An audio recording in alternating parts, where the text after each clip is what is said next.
Rheumatoid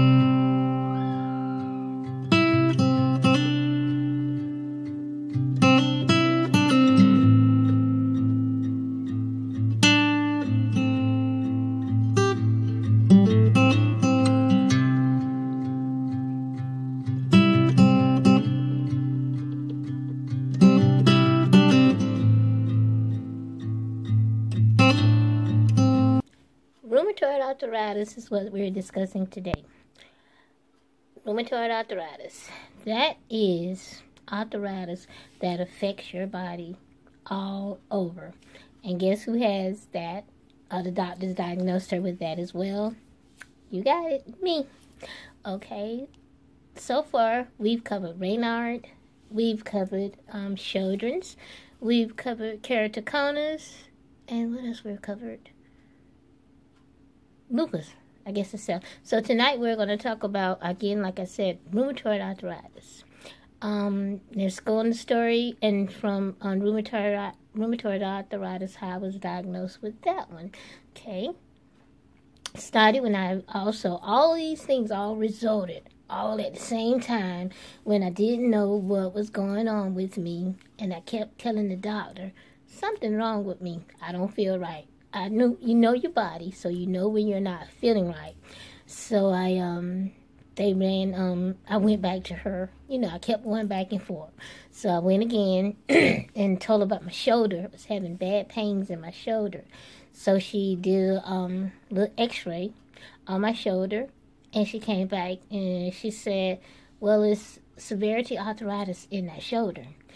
Again, how they refer you out. She's like, I'm going to have to refer you to a specialist. Okay, so I go to a specialist. All these resulting of why, if you followed me in some of my other, maybe video blog 2, I think that was, I shared like I was seeing up to 6 doctors. So this is where all these doctors and things come in. So I went to the chiropractic. She referred me to a chiropractor. So I went to the chiropractic. And he did the x-ray and everything. And he came, looked at me like they all do.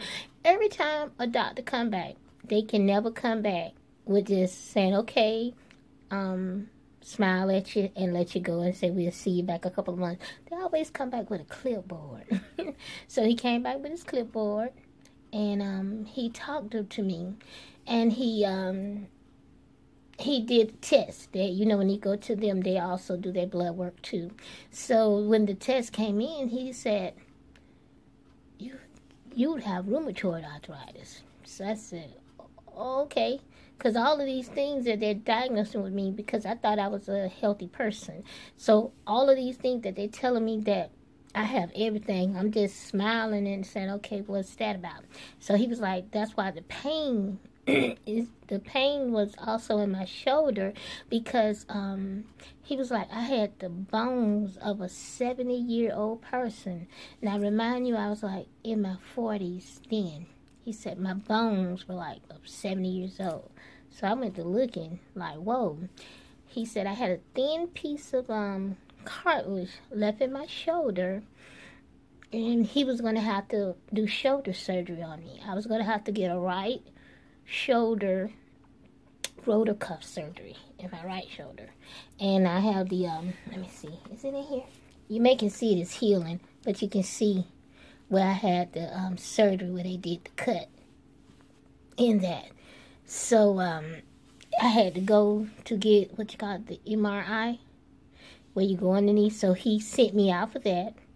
And I couldn't go underneath that thing. I was panicking, having a fit. It felt like everything was closing in on me when I went to try to do that. So they scheduled me where I go to one where you could be on the outside, where you wouldn't go into the tomb light. And they ran all kind of, you know, when they really give you the details of what's going on in your shoulder. So that's when that came back. And the chiropractor said, okay, we got to do surgery on you. So, again, I went to surgery. My family, we went to Disney World. That's when we went to Disney World for the July the 4th. We had a good time.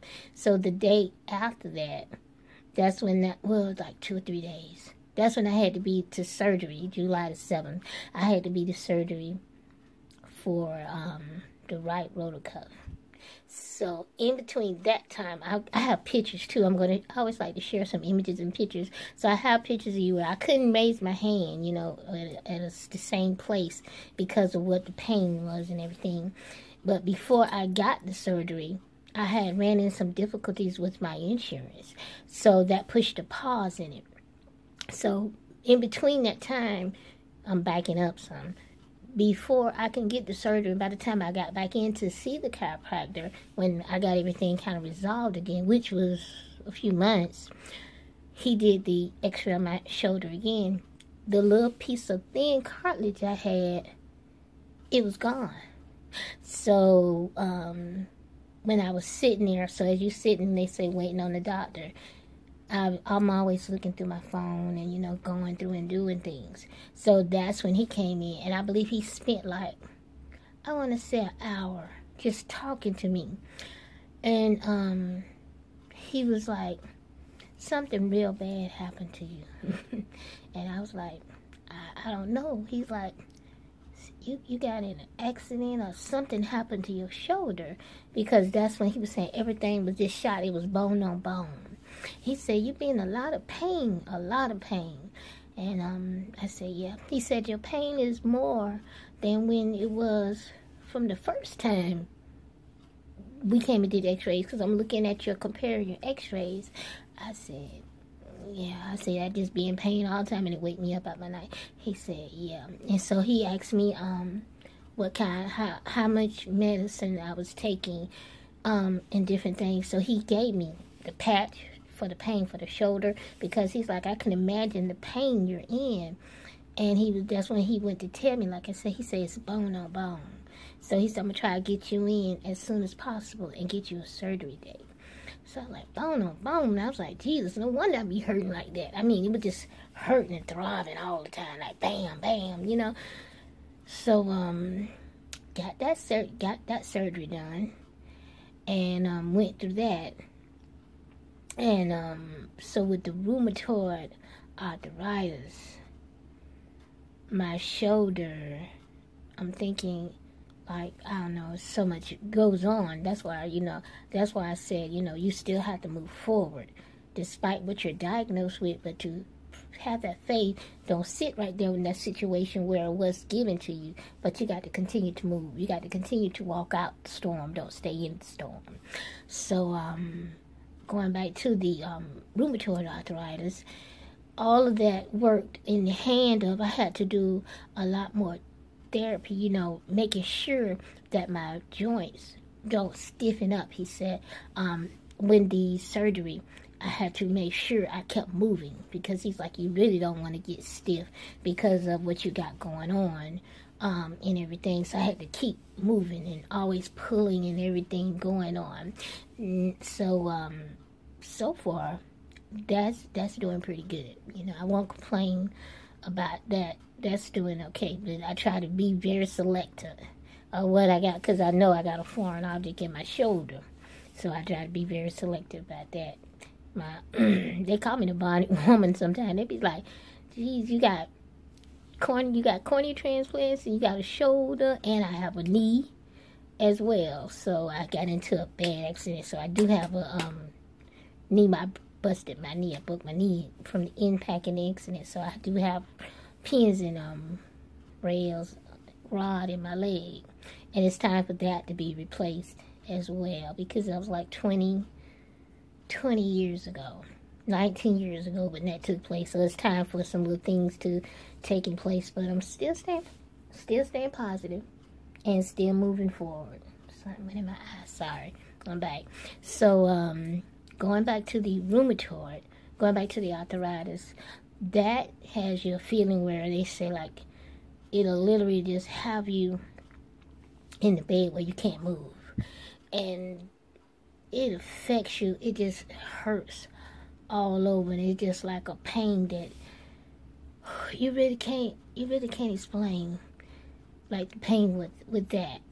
So I just pray on that and tell God to deliver me and ease that pain up as well, and help me to be able to brace myself and brace my joints and brace my body. But with that going into meditation again and getting at that place really helps the period at where I can say woosah and just kind of ease up on them. And I rub with different spearmints or peppermints things. I do that to relieve me and give me some relief, so to help with maybe a lupus flare-up or different things like that.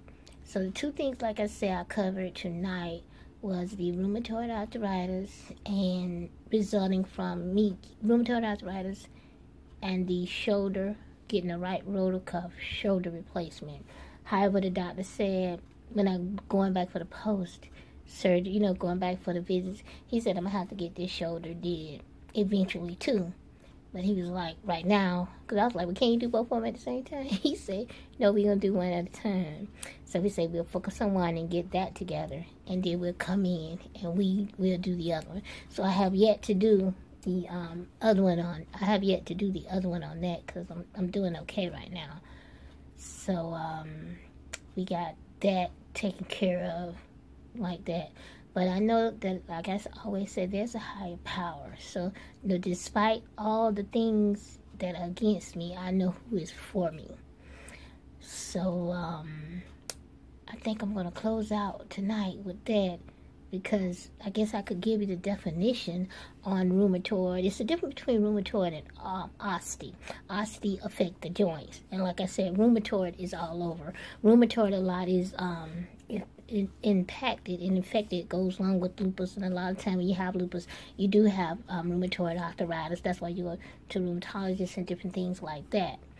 So sometime when it gets real cold and different things, I do feel it, but I know how to sometimes adjust my body where I can keep my body at, as long as I keep it stable and keep the temperature kind of stable, I won't go into one of those frenzies or things like that. I get so stiff, look like everything just stiffen up on me and I can't hardly move till I get me a little assistance with some things. So we're yet leaving, and I made this quick, and stay tuned after this right here.